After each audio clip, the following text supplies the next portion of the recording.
Welcome to the Rebel Moon pre-show. I'm your host, Daemon Hatfield. Today we're counting down to the Rebel Moon premiere on Netflix at 7 p.m. Pacific time. But I won't be doing it alone.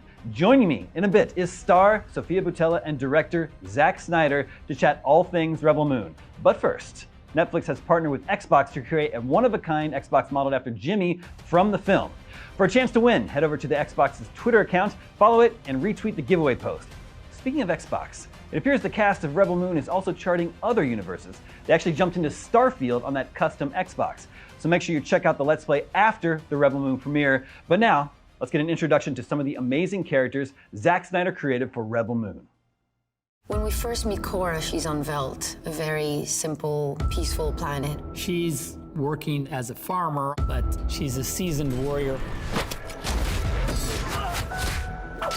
Fishing with any kind of weapon, fast, deadly, really just has been trained since her childhood to fight. Cora's style, it's very much a mix of like all-around power without it being superpower.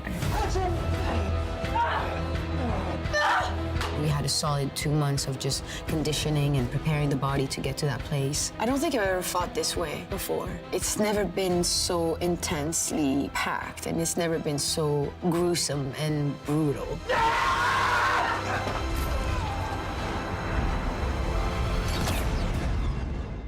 I play a character named Gunnar. He's a humble farmer, a man who lives off the land, leads a peaceful life. He's not particularly brave. He's even a bit naive, I would say. One day, they're invaded by an evil force, so to speak. He's a different guy from all the warriors, you know? No weapon, thoughtful, and kind. He's smart, has a lot of inner strength that blossoms over the course of the movie. Gunnar gets the opportunity to correct a mistake that cost somebody's life. People are capable of things that normally they might not be capable of, and I thought it would be great to be part of a story like that. Admiral Noble is a brutal army leader on a mission from the Mother World to find the rebel insurgents, and nothing will stand in his way. While I'm looking for them, I find the greatest prize of all, the most wanted fugitive in the known universe, Cora. When you look at Noble, you see a ruthless, cold man who has chosen horror over morality in the name of ambition. He's been away from the Mother World for about a year, and he's really just kind of gone off the rails a little bit. Started training like an animal, Muay Thai, strength training, and being even more disciplined with my nutrition, and making sure that not only am I aesthetically in the right place to physically, emotionally, spiritually give everything and empty the tank. This shoot has been one of the hardest, most demanding shoots I've ever done, and if Zack calls me, I'm back again, in a flash. Welcome back. The countdown to Rebel Moon's premiere on Netflix continues. In just a moment, I'll be joined by star Sofia Boutella and director Zack Snyder to chat all things Rebel Moon, which drops at 7 p.m. Pacific only on Netflix. And right after that, you'll finally be able to watch the world premiere of Rebel Moon, Part 1, A Child of Fire. You can watch by logging into your Netflix account or clicking the link in the description.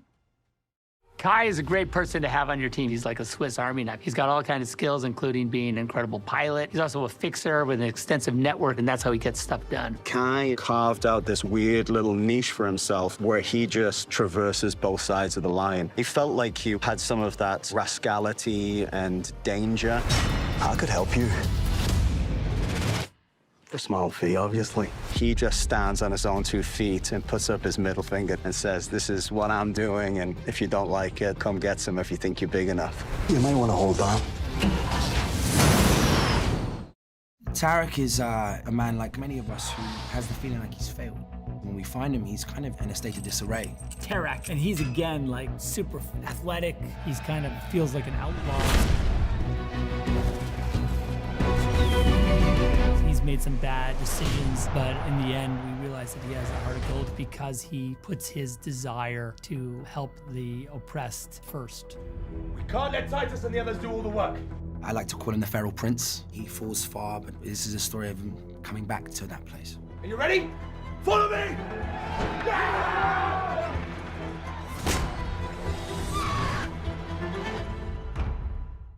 My character's name is Nemesis. She's a wanted assassin. Are you the one they call Nemesis? And she's also a protector for children. She has these swords made out of this kind of steel that is the sharpest thing. If I dropped it on the ground, it would like go to the center of the earth. Her arms have been kind of removed at the elbow, and from here down, she has a prosthetic that powers these blades. She cut her arm herself. She's quite extreme.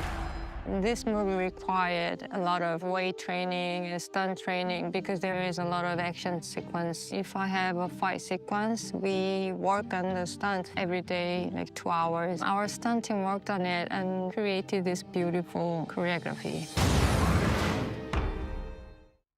Welcome back. We're getting closer and closer to the Rebel Moon premiere on Netflix at 7 p.m. Pacific. But before that, we'll be joined by star Sofia Boutella and director Zack Snyder to talk all things Rebel Moon ahead of the world premiere. Remember, you can watch Rebel Moon after the stream ends by logging into your Netflix account or clicking the link in the description. If you're just tuning in, then I have good news. Netflix has partnered with Xbox to create a one-of-a-kind Xbox modeled after Jimmy from the film. For a chance to win, head over to Xbox's Twitter account, follow it, and retweet the giveaway post. And in case you didn't know, the cast of Rebel Moon has actually used this Xbox to play Starfield. So make sure you check out the VOD of the Let's Play after the Netflix premiere of Rebel Moon.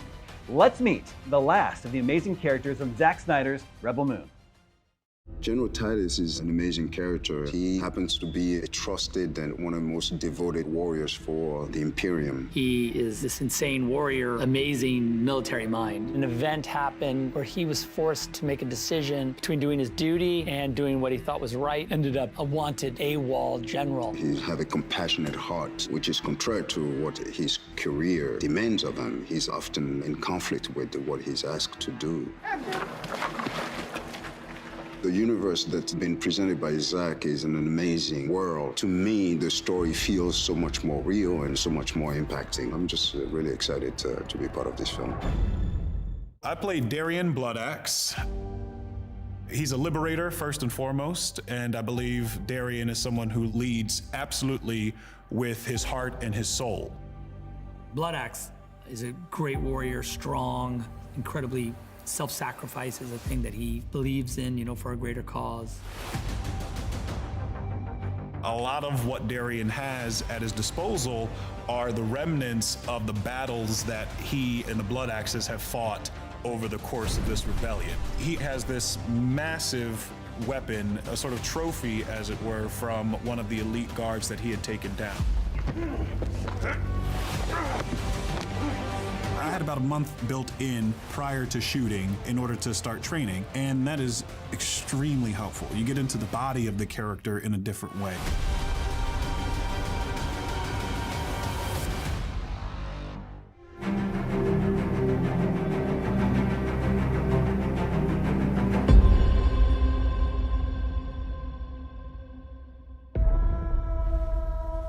When I found you in the wreckage of that ship, I considered leaving you. I was afraid you could bring trouble to us.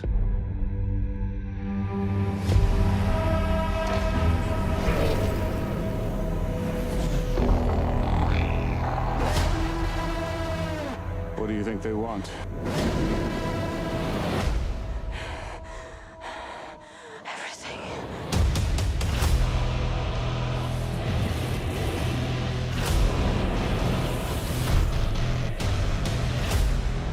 We're just farmers. We're not a threat. They won't just kill us, will they? You're delusional. You think those soldiers will show them mercy? Stop.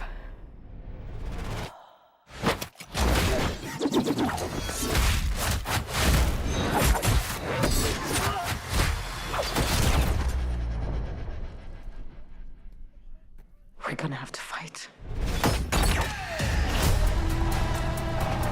I am a child of war. I find warriors to fight with us. We might stand a chance. We're searching for soldiers for a fight against the Mother World. I could help you. For a small fee, obviously. You might want to hold on. I'm here to make you an offer.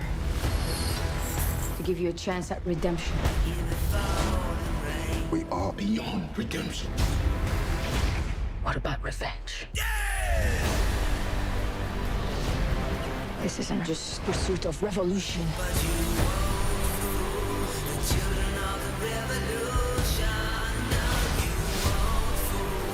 I have found her.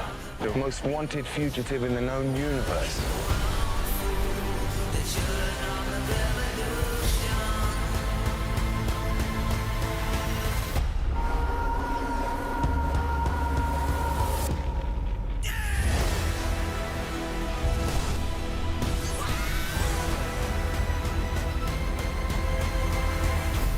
It's a new age for the universe.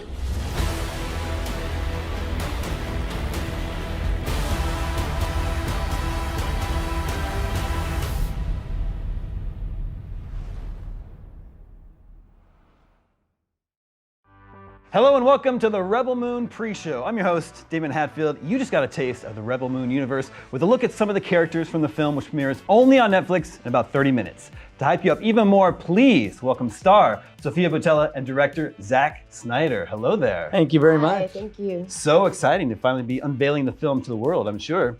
What is Rebel Moon Part 1, A Child of Fire, about?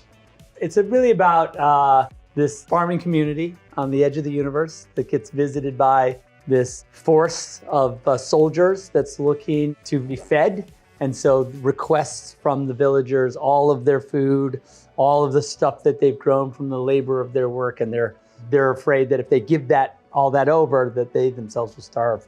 So they have to decide whether to fight or whether to succumb to this evil force.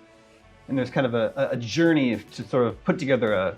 Well, that's what happens. crew, So once they decide to fight, Sofia plays a character that's sort of hidden among the villagers. She has a dark past, but she's also the only warrior among them. So she's chosen from the group. They don't know it. Yes, right. They don't know it. They find out, but they don't know it. And then she goes off into the universe to find different characters, soldiers, people who have beef with what we call the mother world, which is the bad guys, to come back to the village and defend it. Creates a team. Exactly. Yeah. The rebels. So this is a brand new sci-fi universe. Sure. How'd this even come about?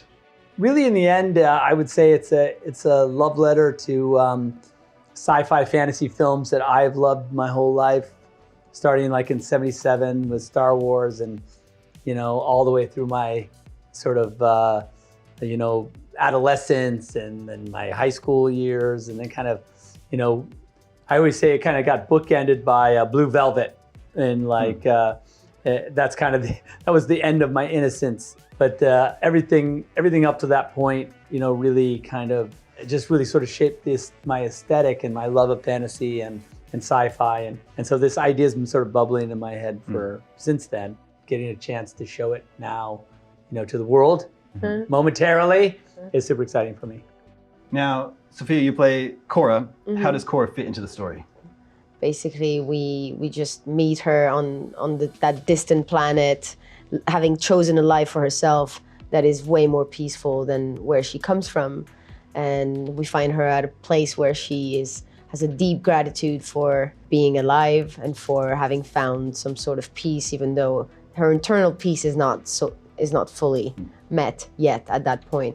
And when that entity comes down on Velt and sort of disturbs that peace, she sort of, in a way, gets an opportunity at real redemption, because she then goes and gathers this team and finally is able to do the right thing, which allows her, I think, to forgive herself. I mean, I'm going really a bit deeper with the character, but she comes from a turbulent past and a deep sense of guilt, but that is yet to be redeemed. Is it daunting to come into a brand new sci-fi universe to be the lead character? I was terrified. I was terrified on many levels. I mean, but also I think that feeling also gave me the ability to prepare as much as I could and to get even as close as possible to the character. But because essentially it's my first leading role, and because of the size of it, I've never worked on anything so big, and working with Zack. No one has.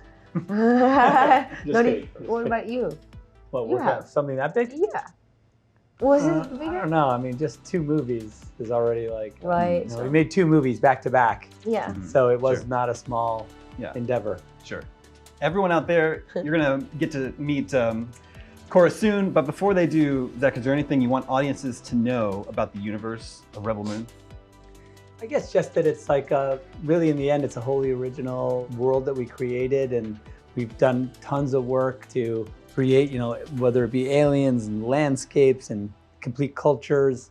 We really try to craft this adventure for everyone to really enjoy, and I can't wait for them to sort of go on the odyssey that has become this Rebel Moon experience for us. Yeah, and he gave us visually it's going to be so stunning and so appealing. All those fight scenes are so giant and epic, but also all the characters and their circumstances are very deep and relatable in the end. Well, the fight scenes are probably one of the first things that come to mind when people think about a Zack Snyder movie. So I have to ask, are the fight scenes as fun to make as they look? Yeah, they were a lot of fun to make. I mean, that first fight scene that I have was a lot of fun. I mean, first of all, Zack gave me something very, very important to defend, and which gave me the rage that it came from and that it came with, I suppose. But it was also fun for me to play a character that. What's appealing for the audience is all of those fight scenes, and she's strong, but she wants nothing to do with that. If anything, she's trying to run away from it as far as she possibly can. That for me was really fun to play. So speaking of premieres, Zach, you've been on a world tour in the last 2 weeks. You've gone to Brazil, Mexico, London, Tokyo, now in LA. Yep. Talk to us, what's it like to introduce the world to the Rebel Moon universe, and how has reception been in all these different places around the globe? The fans have been amazing, and it's super fun. We had a great time. We're a little tired, but I think in the end, it's just an honor and a privilege to kind of get to go straight to the fans. In Sao Paulo, the fans are insane and awesome, and you just want to hug every one of them. They have passion, and then a little extra. You think there's a limit, like people can have this much passion. No, it's not true. There's more. Go to Brazil and find out. It's true. It's true. It really they just is. have more. They just have more. It really is. And then we had an incredible time in Mexico City. It was super fun because we were by this incredible monument to the revolution, which was amazing. It was just incredible to be there. And then in London, it's just a real premiere, and it was a lot of fun, and just everyone we all kind of just came together, and it was the first time I think when we all just really could let loose a little bit. And then Tokyo is just incredible. I just anytime we go to Tokyo, I try to do that. Well, I heard a fan got a special tattoo. Oh yeah, oh geez. What tattoo? Yeah, this fan asked me to draw a Batman on his arm, and I drew a Batman right here. Or right here. Anyway, then he ran off and got a tattoo and came back later and was like, look, I just got this tattoo. And I was like, well, maybe you should have told me that. I would have drawn it a little better. Wait, I think that guy asked me to draw something to get a tattoo, and I think I did a terrible job. And I begged him to not get the tattoo. I forgot what it was. Well, I drew a tiny Batman on him, and it looked okay. It was fine. You do a very good Batman. Brazil, I think that was the CCXP. Did you get a chance to try Brazilian barbecue? We did indeed. Yes. I don't know if you're familiar with. I've just had the American version, so I don't know how authentic that is. Well, I think if you do a little search for Zack Snyder Brazilian barbecue, you might see a photo of me manning the grill. Manning the grill, and actually manning the grill. It's not fake. Slightly fake, but not 100%. You did cut it. I did cut it. I was holding I flipped the table it. I cut it. I barbecue at home. Yeah. He wore an apron and everything. I got it. Yeah. I let me keep it. Yeah. Oh, really? Yeah. Would you vouch for Zach's grilling skills? Yeah, 100%. Thank you. Yeah. It's fine. Any day. Well, it seems like your world tour even involves other worlds, as we can see from our the background here. Oh, yeah. What world are we on? That's Carnival. Is there anything you can tell us? This is a setting from the movie. Yeah, it's a setting from the movie. It's kind of like a place where you would go. I think if you were thinking about the movie in terms of a normal movie, not sci-fi, you'd be like, oh, we're going to go down by the wharf and have a covert meeting.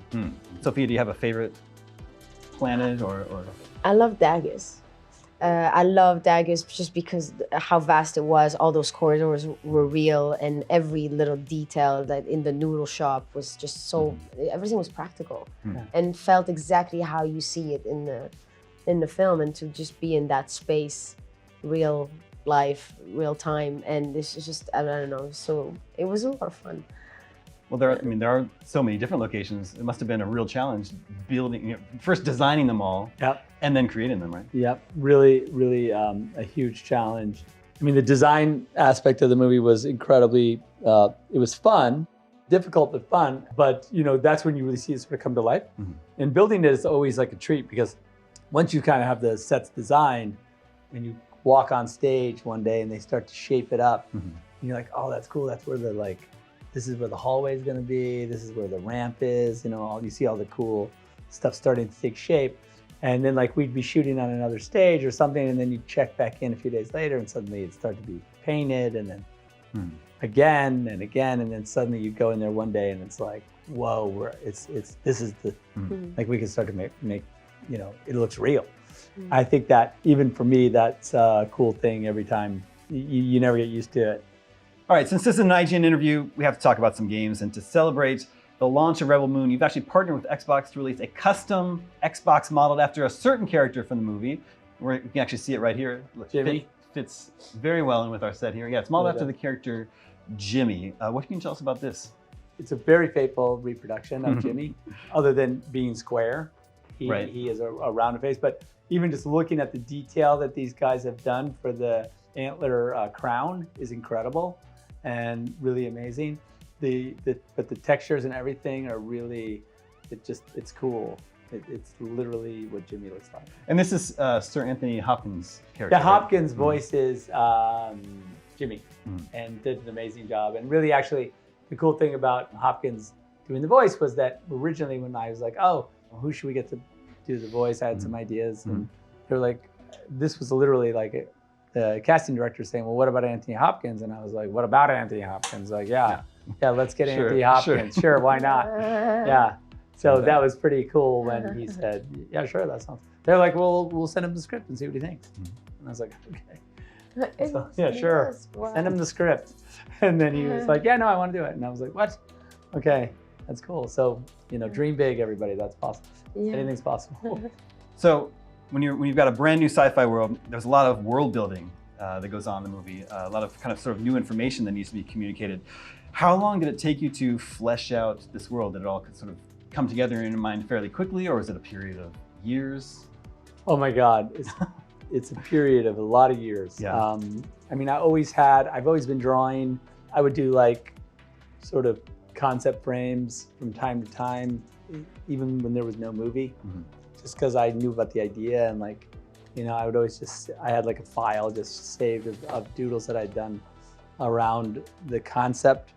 And some prose I'd written, nothing really in script form, more just I don't want to call it poetry, but just prose, normal writing, as if it was going to be a book, And then, of course, as it draws nearer, or really in the moment that Netflix said, yeah, we want to do this, that's when, it's careful what you wish for, and now start the real work. Sure. How did you decide to split it into two parts? Yeah, I had written kind of a long script, and so it just felt like I knew there was a natural break at this certain action sequence in the middle of the movie. So it was kind of easy for me anyway, to sort of find the sort of center. And the cool thing about that was that I probably could have collapsed it to one movie, but everything would have been accelerated so insanely that there would be no real time to get to know the characters or get to know Cora. And when I pitched to them, well, what about we break into two movies and we release them really close together, kind of something that, a traditional studio kind of couldn't do as far as the proximity. And that a streamer is purpose built, custom made for this type of release. Everyone seemed to think it made a lot of sense. So I'm sure when part one ends, fans are gonna be hungry for more. Yeah. If you can say, is there any reason for people to stick around after the credits? Oh, there might be a reason to stick around. Yeah. Okay. Yeah, keep your eyes peeled right after the credits. Or right after the movie ends, I think. Don't switch off right away. You might see a little treat.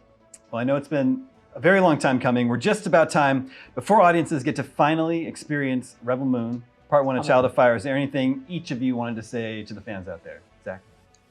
Yeah, I guess my big thing is that, look, we worked super hard on this world. Everyone, the cast, the incredible technicians, the incredible artists, CG artists and artisans who were building and painting the actual sets.